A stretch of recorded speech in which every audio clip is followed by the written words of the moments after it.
The next step is going to be to pull the push rods out, get my exhaust off, take the other gas tank off, which is 1 bolt right now, and then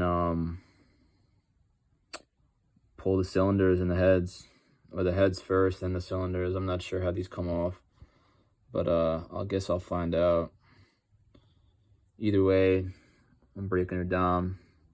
Get all new gaskets. She needed to come off anyway. Honestly, I was kind of looking forward to doing this, but I thought I would make it through the season. But I mean, that's obviously not the case. But that's all right. I'm about to have a nice little lesson. See what makes her tick. You can't be afraid to do shit like this if you're gonna own the old machine, all right? So it's no biggie. As long as you don't blow her up in the process.